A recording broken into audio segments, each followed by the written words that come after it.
to be doing it. There's no way you weren't doing it.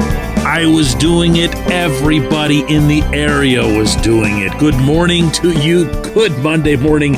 I'm Dejan Kovacevic of DK Pittsburgh Sports, and this is Daily Shot of Steelers. It comes your way bright and early every weekday. If you're into hockey and or baseball, I also offer daily shots of Penguins and Pirates, other two teams in town that I cover, the same place that you found this. The football has reached the point of having conference championship games. That's after a weekend in which Baltimore and Kansas City advanced in the AFC, San Francisco and, oh boy, Detroit advanced in the NFC. Things you never thought you'd see. But you know what? That's what I'm here to talk about today. Things that right now, after watching these teams, all 8 of them, over the weekend, that you don't think that you're going to see out of your current Steelers because you think they're so far away, or because you think that there's no Patrick Mahomes here, there's no Josh Allen here, there's no Aaron Love, there's not even a CJ Stroud here, there's not anybody here that you'd want to have at quarterback to win a championship, and for that matter, a lot of the rest of the positions as well. So I'm gonna share my own thoughts on this, and they are that this current Pittsburgh team, this roster as it's constructed, including cap restrictions and payroll issues going into the 2024 NFL season, isn't that far away. It really isn't. Now, I'm going to ask you a question that's more relevant than anything that you saw this weekend, and that is this. Were the Steelers competitive with the Bills? Sure, they fell behind 21-0, so you had a sink in the pit of your stomach before you had even a chance to enjoy the football team being in the postseason. But were they in the game? Were they within a touchdown in the fourth quarter? Were they within one significant play being made on either side of the ball from being right where Kansas City was at the end? The answer to that is not an opinion. It's a fact. It's a yes, because that's how they keep score in these things. So that's where the Steelers are, present tense, relative to the Bills. Buffalo's better, not by a whole lot. The Ravens, that's kind of a shaky one. It's a lot of fun to say that the Steelers are 2-0 against Baltimore and the Steelers were 5-1 in the AFC North, so they were really, in some crazy definition, the best team in the North, which of course they weren't. But they were 2-0 against the Ravens. They beat them earlier in the season at Acrisure Stadium, and no, it was not the Steelers' fault that the Ravens wide receivers dropped absolutely everything that Lamar Jackson threw their way. But the one that gets me, this is the kind of the stick in the craw for me when this subject in general comes up. The idea that the Steelers' offense did well against the Ravens' defense because the Ravens were resting a bunch of guys. Here's the actual scenario there. The Ravens rested 3 starters. One of those 3 starters also didn't play the following week in the playoff game against Houston, which means he would have been out regardless. That's just plain old attrition. So the only player who was really held out of any consequence was Roquan Smith, who's a very, very good player. But, teams are missing guys, and they're expected to perform at the same level. So don't take that one away from the Steelers. They beat the Ravens, they beat them on their home field, and I couldn't care less that Roquan Smith was held out of the game, or for that matter, that Lamar was held out of the game. Looking at it from the other perspective, Lamar has always been and always will be more dangerous with his feet, and he wasn't going to be running anywhere on that icy surface. And oh, by the way, Lamar never beats the Steelers. So where are we at now? They're kind of there with the Bills, not really, but kind of. And they're, at least when it comes to head-to-head stuff, they're right there with the Ravens when sharing the same field. And last I checked, that's usually how playoff games go. you end up having to beat the best team in the conference. And if the best team in the conference is the Ravens and the Steelers are playing the Ravens, hypothetically here, what do you think the line would have been? I'm just throwing it out there just for fun. Would you not have to at least take somewhat seriously what happened in the regular season, or for that matter, what's happened in the past few regular seasons when the Steelers have really owned that team and that quarterback? Just throwing it out there. Look, I could do this, up and down the entire list of all of the other 31 franchises. The bigger and more relevant point to make here is that this team has the running game to compete with anybody. And I think they can actually be a lot better than they were in the 2023 season. New coordinator and everything else.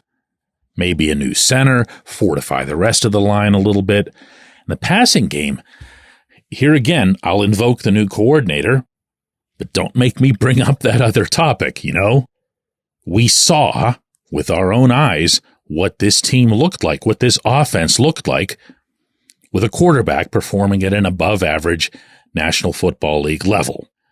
We don't have to wonder what that looks like. We don't have to fantasize about it. It was right there in front of us for 4 straight weeks. There's help needed on the defensive line. There's help needed at inside linebacker.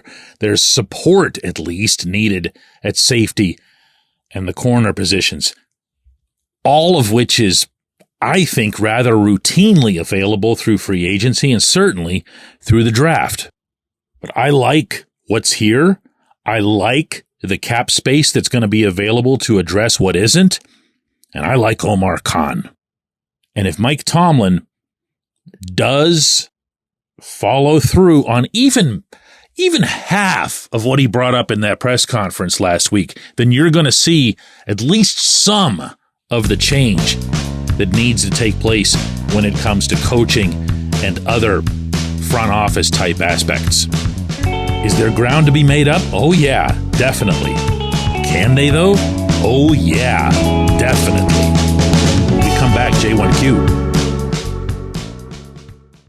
Luxembourg, Garbett, Kelly & George. LGKG is a personal injury law firm in Western Pennsylvania that represents people hurt in car accidents or who need help with workers' comp or medical malpractice.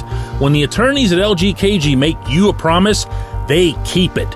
They've been keeping promises in our region for over 80 years. LGKG's been AV rated, the highest rating a law firm can receive, and they've been designated super lawyers. That's actually a thing for over 15 years.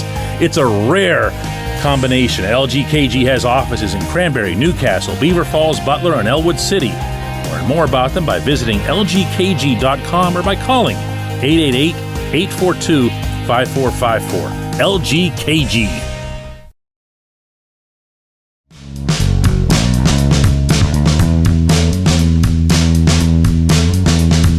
Today's J1Q comes from Randy in Boston, who says, DK, I didn't hear a whole lot of love for any of the assistant coaches from Mike Tomlin in his season-ending press conference. What are the chances that we see 2 new coordinators hired over the next month? Randy, I think there's a chance. I really do. I wouldn't say it's a high chance as it relates to Terrell Austin, which is what you're referring to, of course, since Tomlin has already stated he's going to go to the outside to get an offensive coordinator. But I didn't hear anything of the kind either. Now, that said, you have to understand that Tomlin has very, very little to gain by saying, yeah, I think we need to look at the defensive side too, because it sends out a public message of displeasure with his defensive guys, all of them, when in fact he might be bringing them back. And that's not necessarily a great way to do business. And I say that regardless of how that would be received by the public. He's not employing the public. He's employing those human beings. Now, that said, there have also been significant differences between the offense and defense over the course of the past few months, chief among them being that the defense was hit with really, really rough injuries to absorb. And by that I mean injuries all at one position where you just emptied out the tank, for example, at safety, and you emptied out the tank at inside linebacker, and then you allowed the opponent the entire middle of the field in which to operate against people who just came off couches. This is one of the reasons I was stressing in the first segment here not to get too caught up in Roquan Smith being rested or the Bills missing a couple of guys, because you saw Josh Allen take full advantage of the guys the Steelers were missing, particularly on the one touchdown over Myles Jack's head. I don't know for sure that the Steelers prevent that touchdown if they still had Cole Holcomb and Quan Alexander out there and a fully healthy Landon Roberts, and if they had a pass rush from a fully healthy Cam Hayward and TJ Watt hadn't gotten hurt. You see how this goes? You can do this both ways. But where the defensive staff and Austin in particular are concerned, I've heard mostly good things. And I'm going to have to prioritize above everything else that I've said here a reminder. And that is that Tomlin is the defensive coordinator. Tomlin is in charge of the defense. It doesn't matter who's got what title on what business card. He's the guy who's sitting there through every single meeting. He's the guy who signs off on every single scheme and approach, right down to the individual diagrams. So if he's going to fire Austin, what he's really saying is, right, that he did a lousy job. So I'm not expecting that to happen. Also remember, too, any name brand defensive coordinator that you'd bring, like, I don't know, just pulling this one out of nowhere here, not that he's available, but like a Wink Martindale or someone like that, they're not going to take this job. Not because it's beneath them, but because they would actually want to be able to run their defense. And they know, just like everyone in football knows, that Tomlin runs this defense. All told, I do expect other changes to the staff. I'd be surprised, for example, and this is something that I reported a couple of months ago, if Frisman Jackson, the wide receivers coach, would be back. But I don't expect it to be wholesale, and I don't expect whoever the new offensive coordinator is to be able to come in and say, I need to bring my guys. I think there might be an assistant or even a positional coach that he'd be able to bring in, but I don't think it would be like, well, if I'm going to take this job, I've got a whole room full of dudes that I trust. No. I appreciate the question. Very good one. I appreciate everyone who listens to Daily Shot of Steelers. We're going to do another one of these tomorrow.